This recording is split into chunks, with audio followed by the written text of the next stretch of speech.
in terms of what's being proposed right now, in terms of what's being put out there, in terms of this plan to potentially make loans to small businesses that could be forgiven, what Howard Schultz was talking about, what do you think?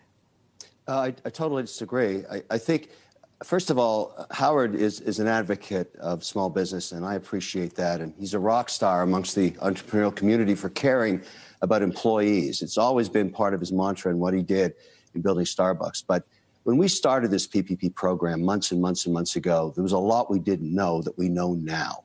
And the American economy is going through a revolution, a digital transformation. There are going to be many, many winners and many, many losers. And at the end of the day, the one thing John and I can agree on is during this transition, we're going to displace a lot of employees, a lot of workers.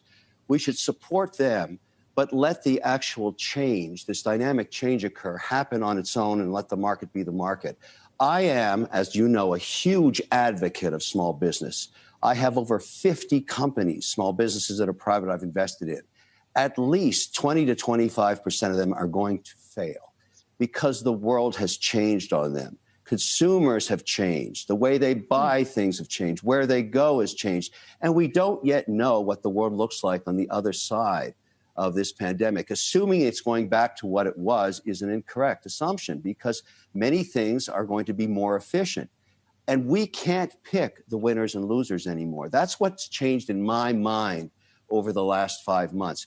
I am a huge advocate for giving somewhere between $400 and $450 to employees, extending the unemployment, and then letting the market do price discovery on what it should fund and what it shouldn't. There's so many businesses that got money in the first PPP that shouldn't have got it at all because they are essentially zombie companies. They will never be successful. They will never be liquid. The world has changed on them. Why should I, as a taxpayer, fund that? Why not let the private markets come and support those that deserve it and let the others die as they do and should, because those assets will go through bankruptcy and be redeployed efficiently. I don't want to spend any more money guessing on winners and losers because Congress can't. There's nobody that can. Only the market can.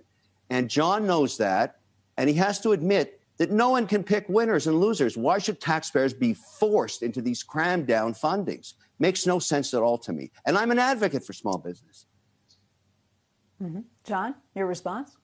I'm speechless. First of all, I have enormous respect for Kevin and what he's accomplished. I find it interesting. I wasn't going to mention it, but 10% of the businesses that he started got PPP. I mean, 5 of his own companies 3 months ago got PPP loans. You can't just say we want affirmative action for rich people and everybody else is on your own. That is not the way this works. You can't. We are rearranging the deck chairs on the Titanic here. The ship is sinking, and we're all picking drapes. The reality is that even the Starbucks CEO and the 100 CEOs that went with him have the right message. That's the Woodruff era CEO message of the 60s that I mentioned, where Coca-Cola leaned in to tell the Atlanta business community to do the right thing when they didn't want to honor Dr. King. Atlanta is now the biggest economy in the South, the only international city in the South. The U.S. came out of World War II, Becky, because of the government and its stimulus, which went to the private sector, which created the Marshall Plan, which allowed George Marshall, which allows us to rebuild Europe, which is now a huge trading partner, and helped us to aid, the average white middle-class man to get as much education as he could shove down his throat, an apprenticeship for a new job, that's government support, and a mortgage for a new home. That was the birth of the middle class.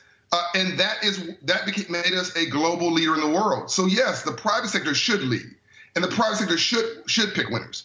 But at the moment, we all need a little bit of a rich uncle to help us through this. And for most of on Wall Street, it's the Fed window. Okay, so we can't just abandon the middle class businesses employing half of this country, and expect this story to come out well, because those businesses and the average person is driving the economy, which is driving big business. We're all in this thing together.